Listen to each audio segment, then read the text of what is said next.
Hello, and welcome back to Hoi 4 and the Griffonian Empire. But in today's episode, we're going to be starting by actually reading the rest of these descriptions, that two of which are too long to actually fit in the game, just like she was the last time. So I guess we're going to read them on the wiki again. General Arnold Schneer, the son of a Helquillian baker from Saldua, Dawu. Scheer's family moved west into the heartland when he was young, so as to find better opportunity to get out of Helquill. Ultimately a good idea if the political landscape was anything to go by. Scheer grew up reasonably well off for his family's standing and finished both his primary and secondary education, spending a short time as a teacher in his new home city of Helm. He quickly grew listless, however, and found that he was not overly fond of small children, and so began to look for other opportunities. On the word of a friend of the family, Arnold enlisted the Kaiser Army officer candidate school on a whim, able to pay his own way with a mix of personal funds and saint funds given by his family. He quickly butted heads with his rival, Cornella Guzul, who held little regard for the bookish Schneer, and the two held little love for each other, though most of their officer training, eventually fostering a healthy respect for each other by the time they'd graduated the course. They wouldn't be legitimate friends until the year 978, however. With the advent of the Republican Revolution in the Griffon Empire, during the Civil War, Schneer put his bookish nature to good use, and made a name for himself as an excellent logician, able to magic up supplies from thin air, as one officer remarked. Due to his efforts, the monarchist army was able to remain supplied, even when it thought next to impossible, and raised himself to a local hero status. He was able to deliver supplies 4 miles past the enemy lines and surrounded but easily holding forces of Cornora Galuzzo, which incidentally made the two fast friends. Galuzzo? Holding forces of them. Oh, okay. Made them two fast friends. Galuzzo, who'd been waging an unconventional guerrilla warfare style of combat in thick, walled forest, denies that he'd ever needed resupply, more than readily thanks Schneer, even to this day. For his fantastic logistical ability, Schneer was elevated to general staff, and by 1006 achieved the rank of major general. Though he has no current field command, he instead has the uninevitable task of managing the Imperial Army's logistics and supply channels. We have General Cornella Galuzzo, which is his friend. Born to a pair of blacksmiths in Tallant, Wingbardy, Cornella grew up poor. The young Griffin, however, found himself quite smitten with the outdoors, finding himself at home in the mountains and forests of his homeland. As he grew up, he found little to no interest in the family business, instead began to travel the empire on his own, as to find his place to fit in. The Lord led him to the capital of Griffonheim, where he finally enlisted the Imperial military, having exhausted all their options. Finding himself at home against the armed forces, Galuzzo spent several years as an NCO until his unit commander paid for him to go through the Kaiser officers course in Griffonheim. Galuzzo passed his courses with distinction, and there he met his longtime friend and part-time rival, Arnold Schneer. The two initially grew to dislike each other, what with Schneer's bookish nature clashing with Galuzzo's outdoors griffship, but they came to respect each other during their courses.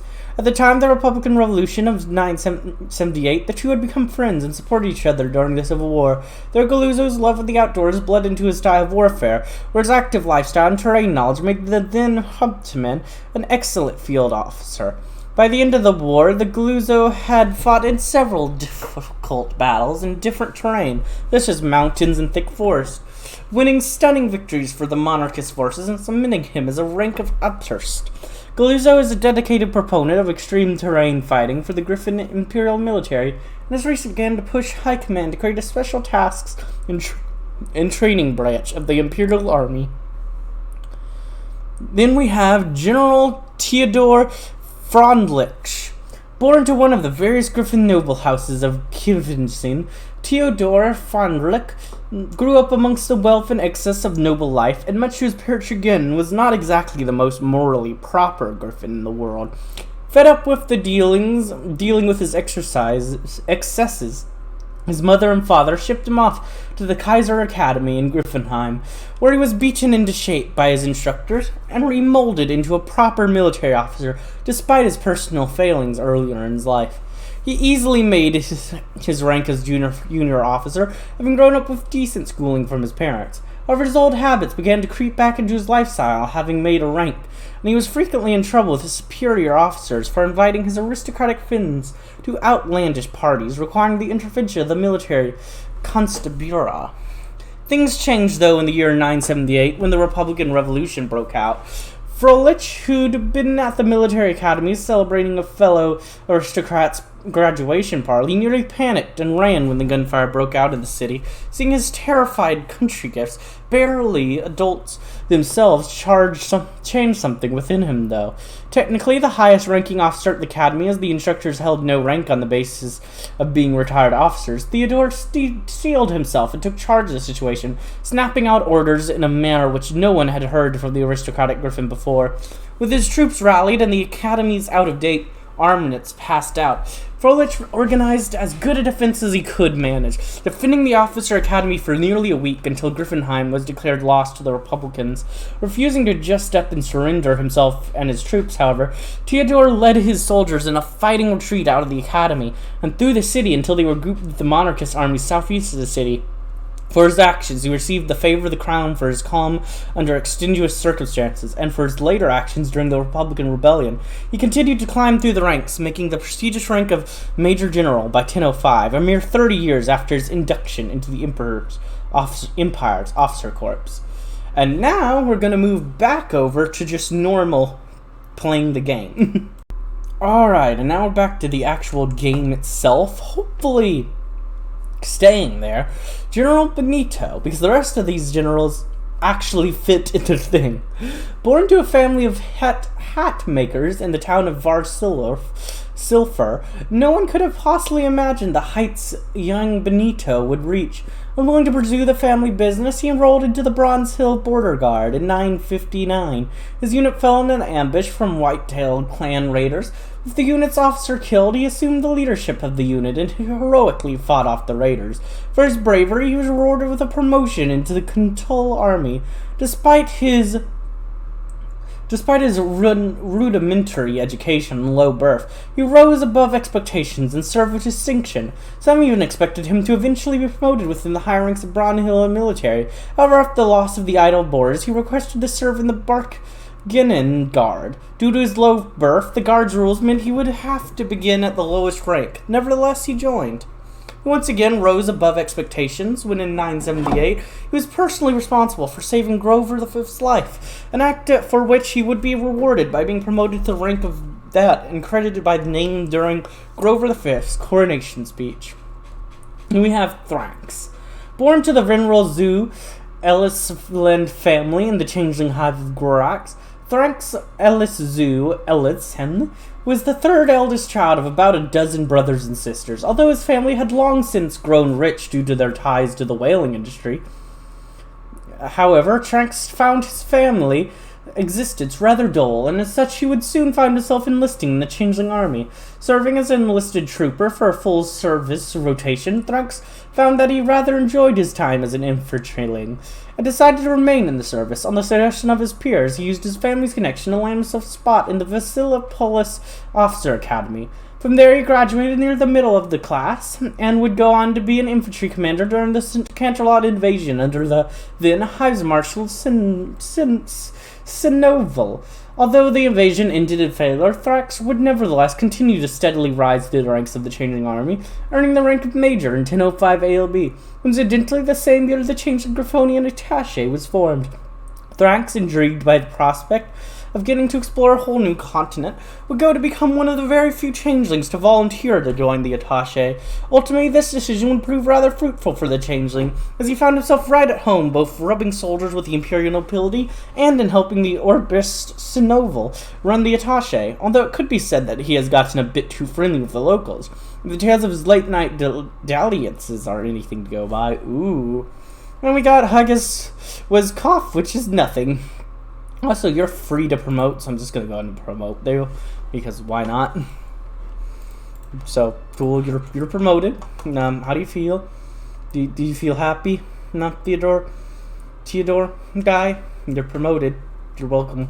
Just because you're politically connected and a war hero, you're literally free, so why not? We are Emperor Grover the Fifth. Nominally the Emperor of all Griffins, Grover V of Griffonstone has had a difficult life, never the most healthy of Griffins. He lost his father, Emperor Grover VI, to his stroke. After that, woe soon came to the Empire. The loss of the Idle Boards, the Republican uprising of 978, millions of dead Griffins. The young Emperor could only watch and weep as the events unfolded. Nevertheless, he could count on his good friends, notably Archon Arius the 7th, 6th, something like that, and Duchess Gabriella Eagleclaw, to keep him safe from the worst and guide him in ruling what remains of loyalists. A unifying force for the Heartlands, Grover V has developed a sense of grim determination and does his best to maintain the Empire's legacy, regardless of his personal issues. Okay, boom, that's good, that's fine. Alright, these all seem to be good. Alright. Bloated bureaucracy, after years of neglect, failed to modernize, and general corruption, the imperial bureaucratic system has become a bloated abomination. It is not unusual to wait a full month just to get an audience with a bureaucrat. The bureaucrat then redirects you to another one so you can file several forms that in the end turn out to be unnecessary. A shining beacon. There have been multiple reports of power outages at a city in Yale. As yet, the cause of the outage has been claimed to be Yale University, but the university itself refuses to publicly comment on the cause of the situation, will field no questions levied at them. Moderate concern has been growing amongst citizenry in the local area, as ordinary Griffs wonder what further disruption may arise from this odd instance. For the time being, however, the majority are continuing on with their daily lives, and merely keeping a keen eye on any weird happenings. Peculiar, but science can be strange. Interesting. I haven't seen anything from this event at all. Besides, I've seen that I looked and saw Yale gets an event that I'll show you later for when this happens. But I haven't played as this nation at all with this, so peculiar, but science can be strange. Rich army. Even as the glory of the Empire waned, its armies remained at the forefront of development and modernization. Our soldiers are drilled veterans whose profession remains respected, and a popular choice for the nobility's offspring. Furthermore, commanders are well versed in the latest military thought, with the assistance of the changeling attaché. A train trip. Despite his deteriorating health, the Emperor has decided to embark on a trip across Herzland via train in order to showcase the new Imperial Railway system, and more importantly, to convince the people that his days are not yet over. Reluctantly, after heavily protesting against the trip and arguing that he should stay in bed, the Emperor's doctors let him go. Nobles and commoners alike gathered at Griffonheim's brand new railway station to witness the Emperor's departure. A shining steam locomotive had been prepared with a dozen ornate cars attached to it, all built by the finest metalworkers and carpenters money could hire. The trip was supposed to be long and last several weeks, so there was enough space and supplies for His Majesty's entire entourage. When Grover V finally arrived in his personal automobile later than expected, the nobles raced to welcome him and showered him with praise about the railway project and how all would now witness the coming of a modernity of the Empire. The Emperor nodded warily, as he always did when receiving empty platitudes from greedy sycophants, and coughed. He slowly walked to the station, escorted by heavily armored Imperial knights, and was next beset by the commoners, who either lauded his project or begged for reforms to give him land and bread instead of expensive trains. When he finally got inside his private railway road car, he asked to not be disturbed, sat down, sighed, and took a nap. The train whistled, signaling that its journey had begun. Woo! All aboard! Choo-choo! Changeling Griffon attaché. A changeling military mission is present in the Griffonian Empire. Their designs are, in general, improving the quality of Imperial tanks. Thanks to this, the designs are seeing much practical use throughout the Empire, giving the changelings feedback on their design and arranging it practical for both nations. And now we're going to see the Grand Hoofball game. So some of these are just the basic events that the Griffonian Empire gets normally. But the Vrax Yellow Jackets and Griffonheim Falls faced off today. What many expected to be the sporting event of the century, the two teams have shared what many would call an unfriendly rivalry ever since they first encountered each other on the hoofball fields 21 years ago. Ever since that climactic day where the score ended up being 6-6 tie, the two teams have vowed to defeat the other. The roster for both teams was considered phenomenal today, with many promising newcomers on both sides. Many expected that today's game would finally bring an end to the streak of stalemates that have plagued the two teams, as each team has yet to beat the other. They've tied like every time since 21 years ago. Jeesh. Also, it seems that today was not the day, with the match results ultimately being declared null and void by the referee. The problem started just 8 minutes in when the Yellow Jackets managed to score an early goal against the Fouls. This early setback caused the Fouls to panic, and a few minutes later, one of their star players, Herman Mudbeak, was disqualified after it was declared that picking up the ball and flying it onto the other team's goal was not a legitimate move. This string of setback continued to plague the Fouls for the rest of the game and finally came to a head just a scant 7 minutes from the end of the game, 4-2, in the Yellow Jackets' favor. It was then that the unconscious bodies of several prominent members of the Fouls were discovered.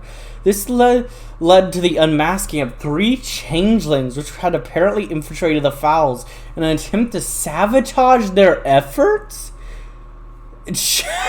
Changelings? Just like, we want to sabotage this sports team. The other team must win. That's what you're doing with your lives, changelings? Okay, whatever. The stadium then erupted into a brawl between the supporters of the two teams, while the Yellow Jackets and Fouls quickly left the scene. While this might be the most controversial match between the two teams yet, it is far from the last, as a rematch has already been scheduled, with many eager fans pre-ordering their tickets as soon as the announcement came. Although the Yellow Jackets will be sporting an all-new team after the previous members were shot by their guards upon returning to their hotels. How exciting. Yeah, I suppose that's a word for it. A gift from Skyfall. Today, like each year, we have received a single coin paid personally by the Chancellor of Skyfall. The coin and idol is sent as a replacement and consolation prize for the lost Isle of Boris. It has been 35 years since the loss of the idol and 28 since he came up with that joke. He is apparently still not tired about it. Mar-damned traitor. Archon of Boris. Griffonheim has been the seat of Archon of Boris for the past 300 years, and as such the Archon exerts quite a bit of influence in local politics. Little goes on in the city without the Archon knowing about it. Yes, that is true.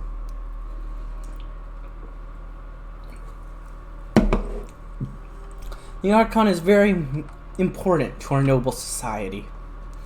Very, very important. Okay. Now, I'm just going to bring us up to partial mobilization, I believe. Yes. Yes, that's what I want to do. Just immediately get us up to partial. I think that's a good move to start.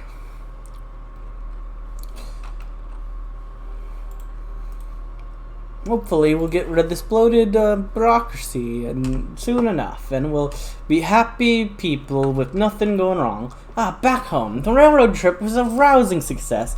The Emperor and the escort had first gone from Griffenheim to Bronze Cruiser, where loyal Diamond Dog nobles welcomed him extremely warmly and gave him many gifts. He then traveled to Redwater, where he spoke with Duchess Gabriella Eagleclaw, his dear cousin and friend, and then across the Griffonkind River to nearby Divigus, where he enjoyed a quiet dinner with Duke of Featherisa. Next, his journey took him to Old Wingberg, where the local peasant council welcomed him, its members offering their own fresh farm produce to show their gratitude for the railroads.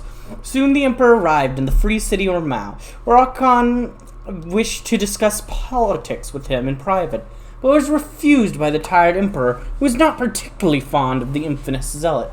A day later, he was in Greenback, where local engineers had worked on the railway project were anxious to know if he had enjoyed the ride so far. When it came time to head to Agraver, the Emperor asked if they could just go home instead, but his servants insisted that they had to complete the whole journey. So he would not. Gods forbid, insult Baron Lear the vicious and Princess Deliza the insane, grumbling except until the train arrived in Griffin, but struggled just to wake up. It was all in vain, it turned out, as the Baron had no interest in meeting him. The visit to Kannenberg was equally swift, so they would all avoid catching a curse or two. Then finally, after many weeks, the trip had ended, and the exhausted Emperor returned home. But on the following day, he barely got out of bed and complained of pain. Doctors promised to check him as soon as he had held urgent meetings with aristocrats, and as the emperor met noble after noble, hearing their petty complaints, pretending to be listening to their pleas while trying not to fall asleep, until he collapsed without warning. Archon Eros, who was advising the emperor, quickly came to his aid and accused the nobles of poisoning him. When he realized his majesty had lost consciousness, the 90-year-old Griffin tried to carry him on his own and shouted for aid. The emperor was quickly rushed to his private chambers and is currently being taken care of by the emperor's finest medical experts. The Archon spends day and night sleeplessly praying to the gods. His days might be over at last. No, it can't be. We need to come up with something, anything to save him. But what could we possibly do? I don't know. Oh, the Crystal Fair. Let's just sit there. Maybe a good day at the fair always makes me feel better, you know? Doesn't a good day at the fair always make you feel better? I think that's a good idea. Project Crystal Throne. A call from Yale just reached the Imperial Palace and has sent the court into a frantic scramble. The University of Gamia has just informed us that they have been working on a secretive project that is nearly completion. The project is concerned with offering life support and indeed revitalization for the severely ill. Due to the massive power requirement needed, the project has not managed to finish the clinical stage, and it is only the Emperor's critical condition that has made the researchers offer their aid. The suggestion is extraordinary, absurd almost, but they are offering to attempt putting His Majesty into the device they have developed, and empower it with all the magic that the Empire can spare. If their calculations are correct, then His Majesty may well recover from his long-standing illness. There's no way of knowing what the side effects will be. Their experiments thus far have been limited to rodents and the like, but as His Majesty is fading fast, maybe it should be considered. If there is even a sliver of a chance, we must do it! We must save the king. We cannot let him fall like this. His son is not ready. We need him. Do what must be done. Now! Good. Hope is the first step on the road to disappointment. When the explosion rocked the palace and the scream had echoed across the entire city, every eye in Griffonheim had turned to stare towards the center of imperial might. Confusion and shock had been the first response. The thick, billowing fog spewed forth from it to slowly begin to engulf the entire city. Air raid sirens had begun to wail, accompanied by the clanging of metal on metal, as the sight of the wheezing, blood-coated Griffs that stumbled out of it delivered the next response: panic.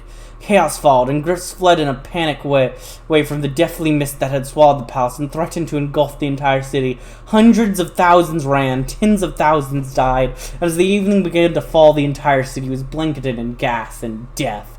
To make it even worse, attempts to fly over the city has ended in failure. The imperial palace radiates with ominous light, like a great terrible eye in the darkness covering the imperial city. No creature knows what is going on, but the Imperial Guard are donning protective gear and are desperately trying to re-enter the city. Their gas masks offer only meager protection, but though they choke and die one after one, any attempt to call them off has been ignored or indeed greeted with active hostility from the dime dogs of the Guard. Yet for the rest of the Empire, there's only chaos at the heart of Griffonia has been torn out, leaving the body to slowly die. Oh no. What are we to do? Bloated bureaucracy turns into a poisoned capital. Oh, but we do get a new guard. We get a new general. Savros. Savros, where are you? Hey, new friend. Why did that make you a guard? Why did that make you a general, Okay. Sure, why not? The unfortunate fog that has permanently permitted Griffenheim has stalled almost all aspect of our government, for almost no Griff can leave their homes without breathing the noxious air. The Emperor is dead? With the Emperor's condition deteriorating, scientists from Gamma University offered to attempt to stabilize him using their new project, Project Chrysanthrone. It was meant to magically give the Emperor the vitality to return from the brink, yet instead it has created chaos. It appears as though the device overheated and the magical fog has descended on Griffonheim, blanketing it in a toxic gas. The Imperial Guard is trying to reach the palace through the fog, but no Griff knows what is going on. Gods above, what is going on? Tell us now! The capital is poisoned. Is the king dead? Our vassals are leaving us. What now? With the near complete loss of the imperial government, the empire's constituent parts are breaking away one after another. There's barely even enough of a state left to put up the pretense of government. And when the imperial claw no longer provides guidance, the nations of the Hearthlands have to find it themselves. All that is left to the region of Griffonkind itself, a city covered in gas, and a countryside flooded by refugees. And the Yale Rhetoric, which knows what's going on, and the County of Bronze Hill, who's just super loyal to me. Is this the end of the Empire? Let's hope not. Regency Council, what do you think? Only in death does duty end. But I think we're gonna check this out in the next episode. I hope you enjoyed, and if you did, like, comment, subscribe, and hit the bell button. And as always, peace.